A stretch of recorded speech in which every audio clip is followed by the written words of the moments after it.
Poor mechanic, a mysterious woman, a chance encounter that changes everything. When Caleb Reed, a hardworking small-town mechanic, stops to help a stranded driver on the side of the road, he has no idea she's actually Melanie Sinclair, the powerful CEO of one of the biggest automotive companies in the country. He fixes her car, refuses her money, and sends her on her way, thinking he'll never see her again. But Melanie isn't just any woman. She's searching for something money can't buy: honesty. And Caleb, he might just be the one man who can show her what truly matters. Will love be enough when two worlds collide, or will the weight of their differences tear them apart? Stick around, because this is a story of love, trust, and taking the biggest risk of all: following your heart. If you love romantic, heartwarming stories with deep emotions and unforgettable characters, make sure to subscribe to Shadows to Stars so you never miss a great story like this. Turn on notifications and drop a comment below. Where are you watching from? I'd love to know. Now let's dive into the story. Poor mechanic repairs a girl's car, unaware she's a secret billionaire looking for an honest. When the summer sun had begun its slow descent, casting an amber glow over the quiet town of Maplewood, the hum of cicadas filled the warm air, blending with the distant murmur of traffic. Inside Harrison's Auto Repair, the scent of motor oil and metal hung thick. The familiar symphony of clanking tools and whining drills created a rhythm that felt like home. Caleb Reed wiped the sweat from his forehead with the back of his grease-stained hand. Another long day, another string of repairs. He wasn't just a mechanic. He was the guy people counted on, the one who got a single mom's car running again when her paycheck was tight, the one who fixed old man Jenkins' truck for free because he knew the man would rather starve than ask for charity. Helping people wasn't just something he did, it was who he was. So when the sleek midnight blue sports car rolled up to the garage, hood steaming like an overheated kettle, Caleb barely hesitated before reaching for his rag. Luxury cars were a rare sight in Maplewood. Most folks drove pickups or practical sedans, but this was a Sinclair Phantom, a car so exclusive that only a handful existed in the entire country. And stepping out from the driver's seat was a woman who looked like she belonged anywhere but here. She was elegance wrapped in a storm, with piercing green eyes, long chestnut brown hair tied back in a simple ponytail, and a crisp white blouse now slightly wrinkled from the heat. But despite her refined appearance, there was something human about her. She wasn't clutching her phone, barking orders, or acting impatient. Instead, she frowned at the smoking hood, biting her lower lip, looking genuinely frustrated. Caleb approached, wiping his hands on his work jeans. "Looks like your radiator's throwing a fit." The woman turned to him, eyes sharp but not unkind. "Yeah, I noticed." Her voice was smooth, cultured, but there was no arrogance in it. If anything, she sounded tired. "You're lucky it happened here," Caleb said, crouching to take a closer look at the front grille. "Few more miles and you would have been stranded on the highway." The woman sighed. "That would have made my already disastrous day even worse." Caleb glanced up, his curiosity piqued. "Bad day, huh?" She let out a humorless chuckle. "You have no idea." Caleb didn't push, he never did. Instead, he tapped the car's fender lightly. "Pop the hood, let's see what we're dealing with." She hesitated for a moment, then reached into the car and pulled the lever. A soft click echoed and Caleb lifted the hood, releasing a fresh wave of steam. "Yep, the radiator's fried. This will take a bit," he muttered, more to himself than to her. "How long?" she asked, crossing her arms. Caleb glanced at her. "Couple hours, give or take." She winced. "Great. You got somewhere to be." She hesitated. "I had a meeting, but at this point it doesn't matter anymore." Caleb sensed there was more to the story, but again he didn't pry. "You can wait inside," he offered. "There's AC, and I think we've still got some cold sodas in the fridge." The woman looked surprised, like she hadn't expected kindness. Then after a moment she nodded. "Thanks." Inside the garage's small office, the air conditioning hummed softly, a welcome contrast to the stifling summer heat. Caleb worked outside, methodical and efficient. Despite the car's high-end make, fixing it wasn't rocket science. Every now and then he caught the woman watching him through the glass window, not impatiently, not suspiciously, just watching. Finally, after an hour, she stepped outside holding a soda. "You always work this hard?" she asked, leaning against the garage door. Caleb didn't pause. "Someone's got to keep these cars running. Not many mechanics would drop everything for a stranger," she pointed out. He glanced up, squinting slightly against the sun. "Not many strangers say thank you when you do." A small smile ghosted across her lips. "Touché." For the first time since she had arrived, Caleb noticed something different in her expression. Beneath the poised exterior there was weariness. She wasn't just frustrated about her car, she was carrying something heavy. "You from around here?" he asked, shifting the conversation. She shook her head. "No, just passing through." "Where you headed?" She hesitated, then exhaled. "Home, though honestly, I don't even know where that is anymore." Something about the way she said it hit him deeper than it should have, but before he could ask, she straightened. "So do you always help people for free, or am I just special?" Caleb chuckled. "Depends. You planning on making a habit of breaking down near my garage?" She tilted her head, amused. "Maybe." By the time the sun dipped below the horizon, Caleb had finished the repairs. He wiped his hands on his rag and turned to the woman. All set, she glanced at the car, then back at him. That was fast, not my first time fixing a Phantom. A flicker of surprise crossed her face, but she said nothing. Reaching into her designer purse, she pulled out a sleek black wallet. How much do I owe you? Caleb shook his head. Nothing, she frowned. No, really I can. It's fine, he interrupted. It was just a busted radiator, no big deal. Her frown deepened. It is to me. Caleb just shrugged, then pay it forward. For a long moment she didn't speak. She just looked at him as if trying to understand what kind of person would refuse a blank check. Finally, she tucked her wallet back into her purse. Thank you, she said softly. Caleb nodded. Drive safe. She lingered for a second as if about to say something else, but then she slipped into the car. The powerful engine purred to life beneath her hands, and just like that, she was gone. Caleb watched as the tail lights disappeared down the road, a strange feeling settling in his chest. He didn't know her name. He didn't know that she would return. He didn't know that this one act of kindness would change his life forever. The days after the mysterious woman drove away were just like any other. Caleb spent his mornings under the hood of a car, his afternoons covered in grease, and his evenings sipping a cold beer on the worn-out couch in the garage's break room. Life in Maplewood was predictable, steady, comfortable, exactly how he liked it, but for some reason he couldn't shake the memory of her. He didn't even know her name, just that she had green eyes that held too many secrets and a voice that carried the kind of exhaustion only people with too much responsibility knew. He figured he'd never see her again. He was wrong. It was a Thursday afternoon just past 3, when Caleb heard the familiar purr of an expensive engine outside the garage. He wiped his hands on a rag, stepping out into the sunlight, and there it was, the same midnight blue Sinclair Phantom. Only this time there was no steam rising from the hood, no sign of distress. The woman had come back. She stepped out, dressed more casually this time, dark jeans, a fitted blazer over a simple blouse, but she still carried that same air of quiet confidence. Back so soon? Caleb asked, arching a brow. She smirked, leaning against the car. Thought I'd drop by. You did fix my car after all. Caleb crossed his arms. Did I, or did you just want an excuse to come back? A flicker of amusement flashed across her face. Maybe a little of both. She extended her hand. Melanie Sinclair. Caleb blinked. He knew that name. Everyone did. His expression didn't change as he took her hand, his grip firm but not lingering. Caleb Reed, you knew, didn't you? She asked, tilting her head. Knew what? Who I was? Caleb shrugged. I figured it out, but it didn't really matter. She studied him for a moment. Most people would have treated me differently. Yeah, Caleb said, nodding, but I'm not most people. Melanie smiled, a real one, not the polite, guarded one she'd given him before. Maybe she had expected him to act differently. Maybe she was used to people seeing the CEO of Sinclair Motors, not just a woman with car trouble. But Caleb had never cared about money. He cared about character. Melanie walked around the garage, taking in the stacks of old tires, the faded posters of classic cars, the scent of oil and metal. You run this place? She asked. Caleb shook his head. No, just work here. It belongs to old man Harrison. Been here since I was a kid. She turned to him. You ever think about doing more? Caleb frowned. More, yeah, a bigger shop, your own business, maybe even something beyond this town. Caleb exhaled, rubbing his jaw. You sound like my mother. Melanie smirked. Smart woman, too smart, Caleb muttered. Then he looked at her, skeptical. Why are you asking? She hesitated for a fraction of a second, so quick he almost missed it. Then she reached into her purse and pulled out a sleek black envelope. I have an offer for you, she said, handing it over. Caleb took it, flipping it open. Inside was a formal job contract, not for a mechanic but for a private vehicle specialist. Full-time position, generous salary, relocation required. Caleb's stomach tightened. This is for Sinclair Motors, he said slowly. Melanie nodded. I need someone who knows cars, someone honest, someone who isn't afraid to tell me the truth even when I don't want to hear it. Caleb scoffed. And you think that's me? Melanie met his gaze. I know it is. Caleb leaned against the workbench, scanning the contract again. The money was absurd. He could pay off his mother's house. He could start his own shop, something he dreamed about for years but never had the savings to do. But it also meant leaving everything behind. Melanie seemed to sense his hesitation. You don't have to answer now, she said. Take your time. Caleb exhaled, rubbing the back of his neck. Why me? Melanie tilted her head. Because you helped me when you didn't have to, and because you're damn good at what you do. Caleb huffed. Flattery won't make me say yes, she smirked. No, but maybe the chance to do something bigger will. She pulled out a card and handed it to him. My number's on there, she said. Think about it.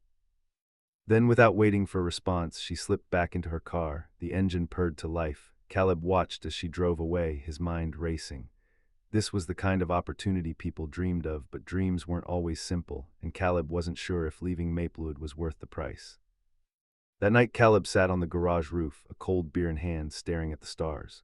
The contract sat beside him, unopened since he'd left the shop. He thought about his life here, the small-town routine, the people who relied on him. He thought about his mother, who had worked 2 jobs to make sure he never went without, and then he thought about Melanie. There was something about her that pulled at him, not just her name, not just the offer, something deeper, something he didn't quite understand yet. But one thing was clear, this wasn't just about a job. This was about who he was and who he wanted to be. As he took another sip of his beer, he made a decision. Tomorrow he'd call her, not to accept, not to decline, but to see just how deep this rabbit hole went. And somehow, he had the feeling this was only the beginning. The ringing of the phone echoed in the quiet garage. Caleb sat on the edge of his workbench, tapping the business card between his fingers, staring at the numbers printed in crisp black ink. Melanie Sinclair. He'd spent the night tossing and turning her offer over in his mind like a puzzle he couldn't solve. On one hand, the job was an opportunity most people would kill for, a six-figure salary, access to the best cars in the world, and the chance to work for one of the most powerful CEOs in the country. On the other hand, it meant leaving behind everything he knew. Maplewood was home, the garage was home, and yet for the first time in a long time, Caleb found himself wondering if staying put meant he was standing still. With a deep breath, he dialed. The phone rang twice before her voice came through, smooth and composed. Melanie Sinclair. Caleb cleared his throat. It's Caleb. A brief pause. I was wondering when you'd call. 2 days later, Caleb found himself driving to Chicago, where Melanie had asked him to meet her at the Sinclair Motors headquarters. He hadn't signed anything yet, hadn't even agreed to the job, but he figured if he was going to make a decision, he needed to see what he was stepping into. The Sinclair Motors building was a towering glass and steel monolith, sleek and modern, a stark contrast to the oil-stained floors of Harrison's garage. Caleb stepped into the marble-floored lobby, feeling the weight of a dozen pairs of eyes on him. He wasn't exactly dressed for Wall Street, jeans, work boots, and a leather jacket that had seen better days, but he didn't care. The receptionist looked hesitant but professional. Sir, do you have an appointment? Yeah. Tell Melanie Sinclair that Caleb Reed is here. Her expression shifted instantly, recognition, surprise, a hint of curiosity. Of course, right this way. Moments later, Caleb was led into a high-rise office with floor-to-ceiling windows that overlooked the city. And there she was, Melanie standing near the window, her phone in hand, dressed in a fitted navy blazer and pencil skirt, exuding confidence. She turned, a small, knowing smile on her lips. I wasn't sure if you'd actually come. Caleb shrugged. Figured I owed you a conversation before I said no. Her eyebrows lifted. No, he exhaled. Melanie, I'm a small-town guy. I fix cars because I love it. I don't belong in. He gestured around the sleek office. Whatever this is. She studied him for a moment, then leaned against her desk. So why did you come? Because something about this doesn't add up, Caleb admitted. You could hire anyone, someone with a fancy degree, someone with a resume longer than my arm, but instead you showed up at my garage with a job offer. Why? Melanie tilted her head slightly. Do you always question people who want to pay you a ridiculous amount of money? Yeah, Caleb said without hesitation, especially when it doesn't make sense. A flicker of something crossed her face, amusement, maybe, or respect. Then finally she sighed. All right, Caleb, you want the truth, he nodded. She stepped closer, her voice quieter now. I've spent my entire career surrounded by people who tell me what I want to hear, people who see a title before they see a person. You didn't care who I was, you helped me because it was the right thing to do. Caleb held her gaze. That's not a reason to hire me. Melanie smiled. No, but it's a reason to trust you. For the first time, something clicked. This wasn't just about fixing cars, this was about trust. Melanie wasn't looking for another corporate employee. She was looking for someone real, someone honest, someone who wouldn't let her drown in a world full of people who wanted something from her. Melanie turned, picking up a folder from her desk. If the job I offered isn't what you want, maybe this will change your mind. She handed it to him. Caleb flipped it open, expecting another contract, another stack of legal jargon he had no interest in reading. Instead, he found blueprints, a custom garage fully funded in his name. Caleb's breath hitched. What is this? He asked, flipping through the pages. Melanie crossed her arms. It's what I should have led with. I don't just want to hire you, Caleb. I want to build something with you. He blinked. You want to build a garage for me. Not just a garage, she corrected. A high-end auto restoration shop, custom builds, classic cars, your dream on your terms. I'll finance it and you'll run it. Caleb's mind raced. This wasn't just some cushy job offer. This was his own business, a chance to do what he loved, but on a whole new level. He exhaled sharply. You do realize this is insane, right? Melanie smirked a little. Why take this risk? Because I believe in good people, she said simply, and I believe in you. For the first time since he walked into this building, Caleb felt something shift in his chest. He had never met someone like Melanie Sinclair, and maybe, just maybe, this wasn't a risk at all. Maybe it was exactly what he'd been waiting for. Caleb stared down at the blueprints, the numbers, the possibilities. Then finally he looked up at Melanie. I have one condition. She raised an eyebrow, which is, I don't work for you. He set the folder down. I work with you. A slow smile spread across Melanie's lips. Deal. They shook hands, and just like that, Caleb's life changed forever. The ink was barely dry on the agreement, but the weight of the decision had already settled into Caleb's chest. This wasn't just a job, it was a new life. Standing outside Sinclair Motors headquarters, the buzz of the city was a sharp contrast to the quiet rhythm of Maplewood. The towering skyline, the rush of traffic, the people moving with a sense of urgency, it all felt so foreign. For a moment, doubt crept in. Was this really the right choice? But then he thought of the garage, the one Melanie had promised to help him build, a place where he could create something real, where his skills actually mattered. He'd spent years fixing cars for people who couldn't afford to pay him. Now, for the first time, someone believed in him enough to invest in his future. That meant something, and he wasn't going to waste it. The next morning, Melanie picked him up in a sleek black Bentley, the kind of car that looked completely out of place in Maplewood but fit her like a glove. Caleb slid into the passenger seat, trying not to feel out of place.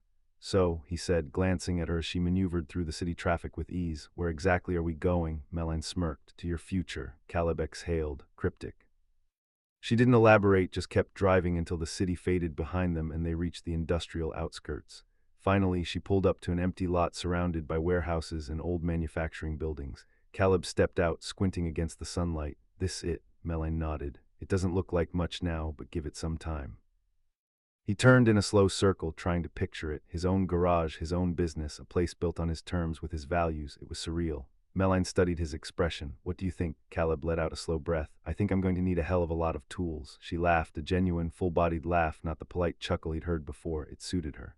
"We'll get you whatever you need," she promised, and somehow Caleb believed her. Of course, nothing was ever that easy. The next few weeks were a whirlwind of paperwork, meetings, and late-night discussions with architects and contractors. Caleb had always been hands-on, but this was an entirely different ball game. He wasn't just a mechanic anymore. He was making decisions that would shape an entire business. Melanie was there every step of the way. She wasn't just writing checks and stepping back. She was in it with him, late nights at her office debating floor plans, early mornings on site reviewing blueprints. She challenged him, pushed him to think bigger, and for the first time in his life, Caleb started to see himself as more than just the guy under the hood. He was building something real, something that mattered, and that scared him more than anything. One night after another long day at the site, Caleb found himself back on the rooftop of the garage, his old ritual, a cold beer in hand, the city skyline stretching in front of him. He let the silence settle, then he heard footsteps. Melanie, she had a way of finding him even when he didn't ask to be found. "You're quiet," she observed, taking a seat beside him. Caleb sighed, just thinking about. He ran a hand through his hair. "All of this. What if I mess it up?" Melanie tilted her head. "Why would you?" "Because I don't know what the hell I'm doing," he admitted. "I fix cars, Melanie, I don't run businesses." She didn't flinch at his honesty. Instead, she smiled. "You didn't know how to fix that Phantom either, and yet here we are." Caleb chuckled. "That's different." "No, it's not." She leaned forward, resting her elbows on her knees. "You're good at this, Caleb, you just don't see it yet." Something in her voice made his chest tighten. She believed in him, and for the first time in a long time, he wanted to believe in himself too. The weeks turned into months, and the garage started to take shape. It wasn't just a blueprint anymore, it was real.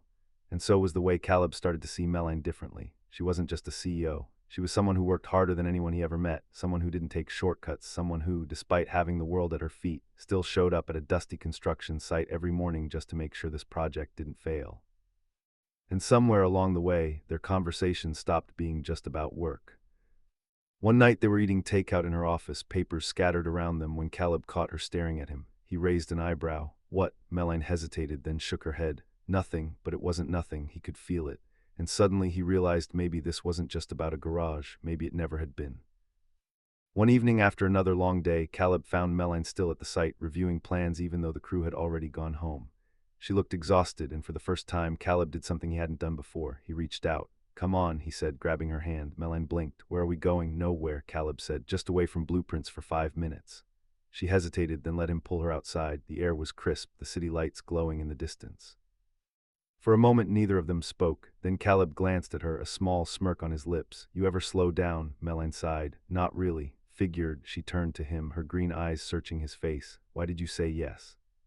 Caleb exhaled, "Because for the first time, someone actually thought I was worth investing in." Melanie's gaze softened. "You are." The words hung between them, heavy with meaning, and in that moment something shifted. Neither of them said it. Neither of them needed to, because some things didn't need to be spoken to be real. The garage was finally taking shape. What had once been just a blueprint, an abstract idea on paper, was now brick and metal, bolts and beams. The sign had yet to be put up, but Caleb could already picture it. Reed's Custom Garage, right there in bold letters. It was his, built with his hands, with his vision. And Melanie, she was there for every step of the process, every late-night discussion, every tough decision, every moment when doubt crept in. She was more than just a financial backer. She was in this with him, and somewhere along the way, Caleb had stopped seeing her as just a CEO. He wasn't sure when it happened. Maybe it was the way she refused to stay in her pristine office, choosing instead to roll up her sleeves and work alongside him. Or maybe it was how she challenged him, pushed him to dream bigger, to think beyond what he thought was possible. Or maybe it was just her, the woman who had 1,000 responsibilities yet always made time for him, the woman who had the world at her feet but still stood beside him on a dusty construction site, eating cheap takeout and laughing at his dumb jokes. He told himself it didn't matter, that this was just business, but business didn't make his chest tighten when she looked at him like that. The team had been working nonstop for weeks, and tonight was a well-earned break. Melanie had insisted on taking the entire crew out for drinks, a gesture that surprised everyone, including Caleb. So here they were at O'Reilly's pub, the closest thing Maplewood had to a real bar. It was loud, packed, the air thick with music and laughter. Caleb leaned against the bar, watching as Melanie effortlessly charmed his crew, laughing with them like she had been part of the team forever. She was wearing jeans tonight, paired with a fitted leather jacket, a stark contrast to the polished executive he first met, and damn if it didn't suit her. "She fits in well," a voice said beside him. Caleb turned to see Rick, one of the older mechanics he had worked with for years. "Yeah," Caleb muttered. "She does," Rick smirked. "You know she's got eyes for you, right?" Caleb nearly choked on his beer. "What?" Rick chuckled. "Come on, kid, I've been around long enough to recognize the look a woman gives when she's interested. And that one," he nodded toward Melanie, who was talking animatedly with the crew, "she only lights up like that when she's looking at you." Caleb scoffed. "She's my business partner." And I'm the Pope." Caleb shook his head, but Rick's words stuck with him, because deep down he had been thinking the same damn thing. The night stretched on, and at some point the music changed. Someone had started playing old rock ballads, and the crowd on the dance floor had thinned to just a few couples swaying under the dim lights. Caleb was content nursing his drink, watching from the sidelines until he felt a gentle tug on his sleeve. Melanie, she tilted her head toward the dance floor. "Come on." Caleb raised an eyebrow. "You want to dance? Consider it part of the celebration," she teased. "Besides, you owe me." "I paid for the drinks," Caleb huffed. "Fine, one dance." She smiled, that smile that made his stomach do things it really shouldn't, and led him to the floor. The music was slow, easy, and Caleb suddenly felt very aware of how close she was. Her hand fit into his like it belonged there. Her other hand rested lightly on his shoulder, her touch warmed through his shirt. They moved in sync, swaying to the rhythm, and for a moment it felt like the rest of the world had faded away. Caleb swallowed. "You dance with all your business partners, or am I just special?" Melanie smirked. "Only the ones who turn down a six-figure job but accept a construction project instead." Caleb chuckled. "Guess that makes me one of a kind." Her gaze softened. "Yeah, it does." The way she said it made his chest tighten. Caleb had never been one for grand romantic gestures, but in that moment, with the dim lights casting a soft glow on her face, with her body close to his, he wanted to kiss her more than he wanted to breathe. But he didn't, because this was business, right? The song ended, but neither of them stepped away immediately. Then finally, Melanie cleared her throat, dropping her hands. "We should probably call it a night." "Yeah," Caleb said, though a part of him didn't want to let go. Melanie hesitated, then gave him a small smile before slipping away. And just like that, the moment was gone. The next morning, Caleb walked into the garage, expecting things to go back to normal. But the second he saw Melanie standing by the blueprints with a cup of coffee in hand, his mind flashed back to last night, the way she had felt in his arms, the way she had looked at him. Melanie glanced up, and for a split second, something unreadable passed through her expression, like she had been thinking the same thing. Then she straightened. "We need to finalize the equipment orders today. I want to make sure we're on schedule." Back to business, Caleb exhaled. "Right, let's do it." And just like that, the line was drawn again, but for how much longer? The days after that dance felt like walking a tightrope. For weeks, Caleb had been focused on building something real, his garage, his business, his future. And Melanie, she had been right there with him, pushing him, believing in him in a way no one ever had before. But now there was something else in the air, something unspoken, heavy, impossible to ignore. The way her eyes lingered a second too long when she looked at him, the way his pulse picked up every time she stepped just a little too close. They were balancing between what they were and what they could be, and Caleb wasn't sure how much longer they could pretend the line hadn't already been crossed.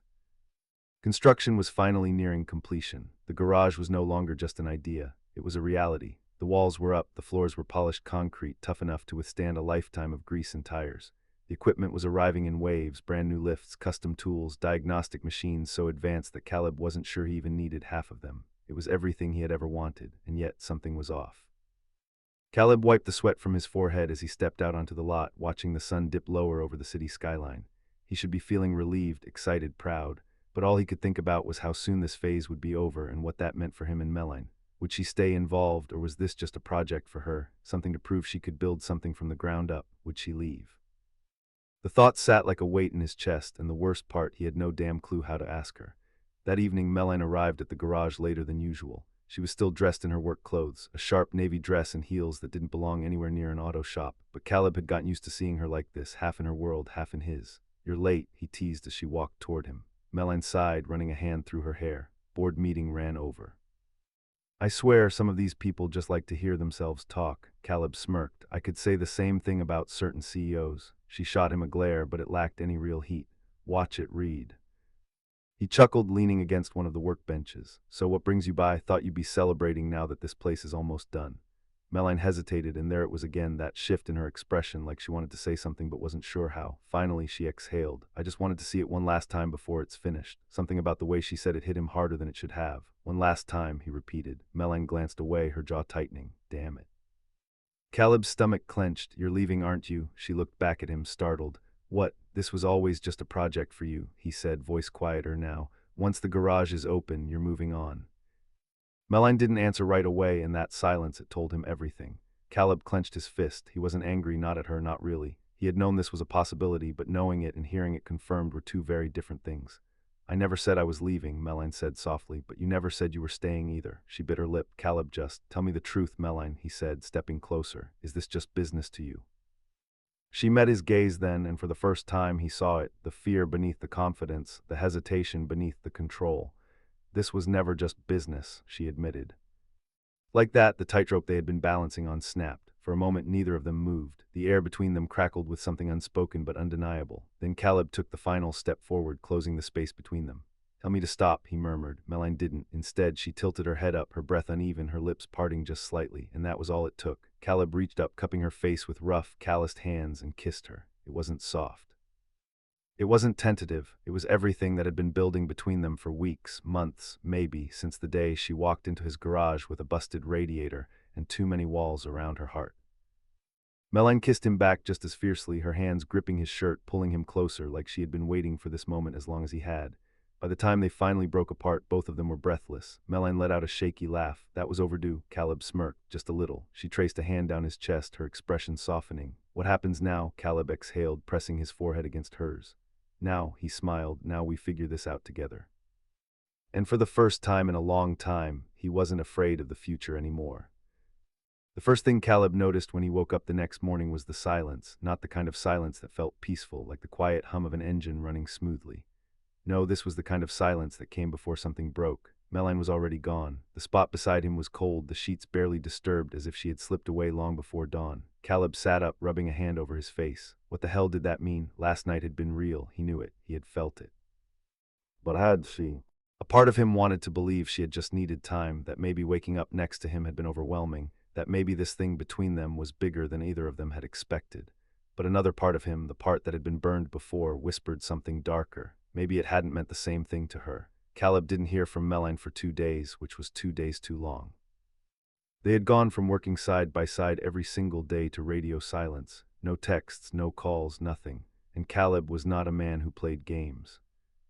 So on the third morning, he drove to Sinclair Motors. It was a bold move, sure. He didn't exactly fit into her world, rolling up in his beat-up truck, his jeans still stained from oil. But he didn't care. This wasn't about business anymore. He walked straight through the front doors, ignoring the way the receptionist stiffened at the sight of him. "Caleb Reed for Meline Sinclair," he said, voice firm. The woman behind the desk looked hesitant. "Miss Sinclair is in a meeting. Then I'll wait." The receptionist opened her mouth to protest, but Caleb had already stepped aside, arms crossed over his chest, making it clear he wasn't leaving. 20 minutes later, the elevator doors opened, and there she was. Meline froze the moment she saw him, her usual poised expression flickering into something else, guilt, surprise, something unspoken. Caleb exhaled sharply. "We need to talk." Meline's jaw tightened. She glanced at the executives walking out behind her, then gave him a small nod. "My office, now." The second the office door shut behind them, Caleb didn't waste any time. "You just disappeared," he said, voice low but firm. Meline sighed, running a hand through her hair. "I didn't disappear, I've been working," Caleb scoffed. "That's not an excuse, Meline. We don't do this, whatever this is." She pressed her lips together. "I needed space." Space, Caleb repeated, nodding slowly. Right, because that's what people do after they spend the night together for the first time, right? They just vanish. Meline's expression flickered just for a second. It wasn't just the night, Caleb, it's everything. Then talk to me, he said, stepping closer, because I'm standing here trying to figure out if I just imagine what happened between us. You didn't, she whispered. Caleb exhaled, the tension in his chest loosening just slightly. Then what's the problem? Meline hesitated, then finally she looked at him. I don't know how to do this, she admitted, voice quiet. Caleb frowned. Do what? This, she gestured between them.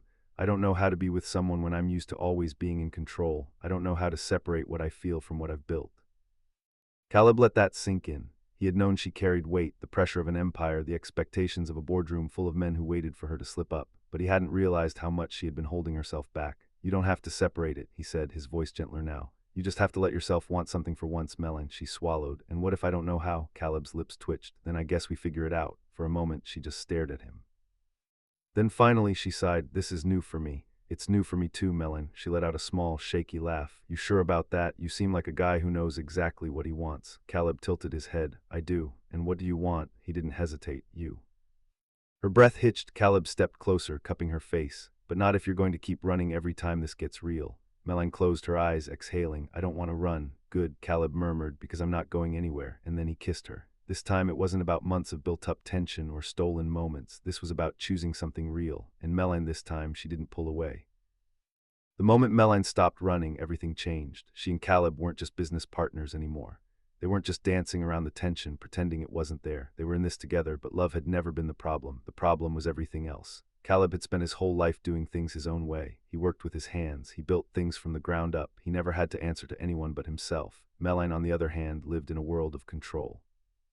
Her entire life had been about making sure everything went exactly as planned, because if she made one wrong move, there were 100 men in expensive suits waiting to take her place. So now they were learning how to exist in each other's worlds. It started with something small.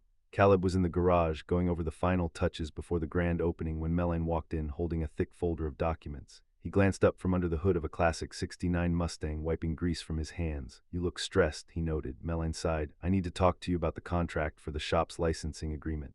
Caleb frowned. We already signed everything, didn't we? She hesitated. Yes, but I think we need to go over the profit structure again. Caleb's shoulders tensed. Meline, we agreed on this months ago. Why are we changing things now? Because I want to make sure everything is set up to scale the business in the future, she explained. You're starting small, but in a year we could be looking at expansion, maybe even multiple locations. Caleb let out a low exhale, setting down his wrench. Expansion, Meline, I just want to fix cars. I'm not trying to build some giant auto empire. Meline pursed her lips. I know that, but don't you at least want to think about it? This could be bigger than just one garage. And maybe that's the problem, Caleb said, crossing his arms. You always want bigger, you always need a plan. Can't we just enjoy what we have right now? Meline's jaw tightened. I don't know how to do that. The words hit him harder than they should have because suddenly he saw it, the way she was wired. Meline Sinclair didn't know how to slow down. She had spent her whole life fighting to stay ahead, never letting herself breathe, never allowing herself to just exist in the moment. Caleb ran a hand through his hair, sighing. Meline, I love what we're building, but I don't want to lose myself in it, and I don't want you to either. She looked at him for a long moment, then finally, she nodded slowly. You're right, she admitted. I don't know how to turn my brain off sometimes. Caleb smirked. Lucky for you, I happen to be an expert at doing nothing. Meline let out a small laugh. I'm sure you are. Come on, he said, reaching for her hand. Let's get out of here. Meline raised an eyebrow. Where are we going? Caleb grinned. For once, nowhere important. Caleb drove them out of the city, down the winding roads that led to the outskirts of Maplewood, where the stars were brighter and the air smelled like pine and gasoline. They ended up at a little roadside diner, the kind with red vinyl booths and a jukebox playing old country songs. Meline looked around, amused. Let me guess, best burgers in town. Caleb smirked. You joke, but just wait. They slid into a booth, and for the first time in weeks, Meline looked relaxed. She wasn't checking her phone. She wasn't thinking about profit margins or licensing agreements. She was just here with him, and for Caleb that was enough. Halfway through their burgers, Meline set down her napkin and looked at him carefully. You know, she said, I never actually asked you why you turned down my first job offer. Caleb raised an eyebrow. I thought you figured that out by now. Humor me. He sighed, leaning back, because I didn't want to be another guy working for you. I didn't want to be replaceable. Meline frowned. You think I replace people easily. I think people like me don't last long in your world, he admitted. Meline went quiet. Then after a long pause, she whispered, I don't want you in my world, Caleb. I want to be in yours. The word sent a sharp heat through his chest because this was real, more real than any contract, more real than any business deal. and Caleb knew right then, right there, that he had already fallen for her. The morning after their roadside diner confession, everything felt lighter. For the first time since this whole thing started, Melanie wasn't running. She had told Caleb the truth, that she wanted to be in his world, not the other way around, and once the words were out, there was no taking them back. The problem was, reality had a way of creeping back in. And the moment she stepped into her office that morning, she was reminded of exactly why she had spent her whole life keeping people at arm's length. Melanie, this is unacceptable. The voice of Gerald Whitmore, one of Sinclair Motors' most senior board members, cut through the conference room like a blade. Melanie sat at the head of the long glass conference table, her fingers interlocked, her face a careful mask of control. "Would you care to elaborate?" she asked, keeping her voice even. Gerald scoffed. "Your priorities have clearly shifted. You've poured millions into an independent garage, something that has nothing to do with Sinclair Motors. And now we hear rumors that you've been personally involved with one of the mechanics." Melanie's jaw tightened. Here it was. She had known this moment would come. She knew they would start questioning her, doubting her, waiting for a reason to push her out. She just hadn't expected it to happen so soon. "This garage is a personal investment," she said coolly. "Not a Sinclair Motors project. What I do with my own money is none of the board's concern." Gerald leaned back in his chair, a smug look on his face. "That's where you're wrong. Everything you do reflects on this company. Your image is part of Sinclair's success, and right now you're sending a message that you're distracted." A ripple of murmur spread across the table. Melanie's impulse spiked, but she didn't let it show. She refused to show weakness. "So tell me, Gerald," she said, tilting her head, "if I were a man investing in an auto shop, would we be having this conversation?" Silence. She had him there, and they all knew it. Gerald's expression darkened. "You can deflect all you want, Melanie, but at the end of the day, we need to know where your priorities lie. Because if we start to feel that Sinclair Motors is no longer your main focus," he let the sentence hang in the air, the implication clear. Melanie clenched her fists beneath the table. They were testing her, pushing her, waiting to see if she would crack. And for the first time, she felt genuinely afraid, because she had spent years fighting to prove she was worthy of this seat, that she could run this company better than anyone else. But now she had something else to lose, someone else to lose. She showed up at the garage that night exhausted. The day had drained her, stripped her down to raw nerves and simmering frustration. The second Caleb saw her, he knew something was wrong. He didn't say anything at first, just wiped the grease off his hands and walked over to her, eyes searching her face. "Rough day?" he asked. Melanie let out a humorless laugh. "That obvious?" Caleb nodded. She sighed. "I got called into a board meeting this morning. Apparently my personal life is now their concern." Caleb frowned. "What do you mean?" Melanie swallowed hard. "They think I'm distracted, that I'm too focused on this." She gestured vaguely around them. "On you." Caleb's expression didn't change. He just crossed his arms, watching her carefully. "And what do you think?" Melanie hesitated. She knew what she wanted to say, that she didn't care what the board thought, that nothing would change, that they couldn't control her. But that wasn't the whole truth, because the truth was she had worked too hard to let them push her out. "Now, I don't know," she admitted quietly. Caleb's jaw tightened. "So what happens now?" Melanie looked down, her stomach twisting. "I don't know," she repeated. Caleb exhaled sharply, rubbing the back of his neck. "You're afraid," he said after a long moment. Melanie's head snapped up. "I'm not." "Yeah, you are," he interrupted, his voice quiet but firm. "You're afraid of what it means if you choose this." Melanie's heart pounded because he wasn't wrong. She was terrified. Because if she chose this, if she chose him, and it all fell apart, she wouldn't just lose Caleb, she might lose everything, and she didn't know if she was strong enough to risk it. Caleb ran a hand down his face. "Look, Melanie, I don't want to be the reason you lose everything you worked for, but I also can't be something you have to hide." Her breath caught. "I'm not hiding you, aren't you?" Silence, because the truth was she was hiding him. Maybe not intentionally, maybe not forever, but she had been keeping him separate from her world, and he deserved better than that. "You don't have to decide anything right now," Caleb said softer this time. "But you do need to figure out what you want, because I'm not going to be your secret, Melanie." And with that, he turned and walked back into the garage, leaving her standing there alone with the truth she had been avoiding. Melanie drove home that night, gripping the steering wheel so tightly her knuckles went white. She had never been this scared before, not when she first took over Sinclair Motors, not when she faced rooms full of men who doubted her every move. But this was different, because if she fought for Sinclair Motors and lost that battle, she could recover. She could rebuild, but if she lost Caleb, she wasn't sure she'd ever be the same again. And maybe that meant he was worth fighting for. Melanie had spent her life choosing battles carefully. She had fought to prove herself in the corporate world. She had fought to keep Sinclair Motors at the top. She had fought against every expectation, every assumption, every whisper that she was just a woman playing in a man's game. But this was different. This wasn't about power or legacy. This was about love, and for the first time, she was terrified she might lose. Melanie spent the next 24 hours locked in her office, formulating a plan. She wasn't just going to let the board decide her future for her, and she sure as hell wasn't going to let them decide who she was allowed to love. So when she finally picked up the phone to call Caleb, her voice was steady, determined. "Meet me at the garage," she said. "We need to talk." A pause. "On my way."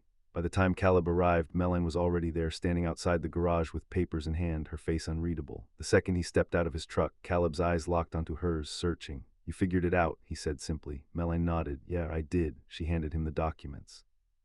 Caleb frowned, flipping through the pages, his brows furrowed. "This is a partnership agreement," she finished for him. 50-50 ownership. Your name is on the deed, Caleb. The garage belongs to both of us now." Caleb's breath hitched. "You did this without telling me." Melon held his gaze. "Because I needed to make the decision on my own, and I needed you to know that this isn't just a project to me. It's not just business, it's you." Caleb ran a hand through his hair, exhaling sharply. "Melon, this is a risk," she interrupted, a small smile playing at her lips. "Yeah, it is, but for the first time in my life, I'm okay with that." Silence. Then Caleb took a step closer. "You sure?" he asked, his voice quieter now. Melon nodded. "Yes." And just like that, the weight between them lifted. Caleb let out a breath, half a laugh, half disbelief. "Well, damn," he muttered. "Guess that means we're stuck with each other now." Melanie smirked. "Guess so." And then he kissed her. This time it wasn't about hesitation or second guessing. It was about certainty. It was about finally choosing something, choosing each other. The next morning, Melanie walked into the boardroom with fire in her veins. The men at the table straightened, sensing the shift in her energy. She took her seat at the head, folding her hands neatly. "Ladies and gentlemen," she began, her voice smooth, "I believe there was some concern about where my priorities lie." Gerald Whitmore cleared his throat, already preparing for an argument. "Melanie, let me stop you there," she interrupted, her smile sharp. "Sinclair Motors has had its most profitable quarter in 5 years. We've expanded into 2 new markets, secured partnership with one of the leading electric vehicle manufacturers, and increased shareholder value by 12%. She leaned forward. "Now, if any of you still believe that my personal life is a distraction, I'd advise you to take a long, hard look at those numbers before embarrassing yourselves further." Silence. No one spoke because she was right and they all knew it. Gerald shifted uncomfortably. "We were simply concerned about my personal investments are not up for debate," she said firmly. "And I will not apologize for the fact that I refused to sacrifice my personal happiness for the sake of optics." The air was thick with tension, but no one dared challenge her. She had won, and she had never felt freer. Night she met Caleb back at the garage. He was leaning against the hood of a newly restored classic Camaro, arms crossed, watching her approach. "You survive," he teased. Melanie smirked. "Crushed them." Caleb chuckled. "Knew you would," she exhaled, stepping closer. "It's done, Caleb. I don't have to hide anything anymore." "I don't want to." Caleb tilted his head.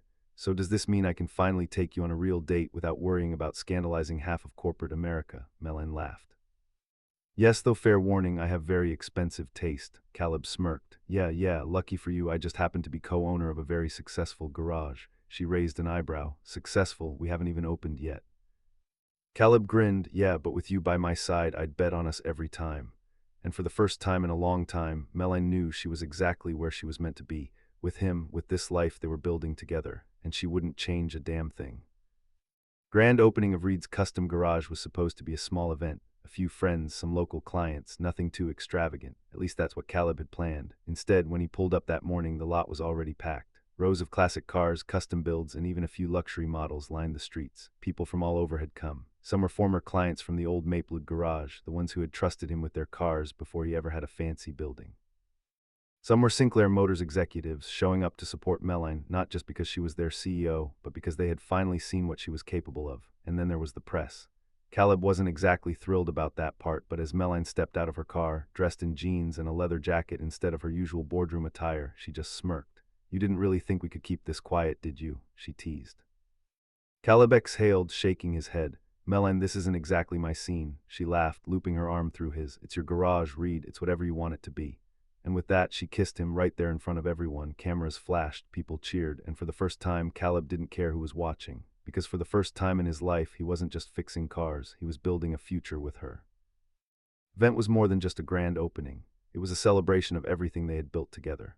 The garage gleamed under the afternoon sun, brand new, fully stocked, the dream Caleb never thought he'd have. But the best part, it still felt like home, the smell of motor oil and fresh paint, the sound of engines revving, the easy laughter of mechanics who weren't just employees but friends. Caleb walked through the shop, shaking hands, accepting congratulations, but his eyes kept drifting to Melanie.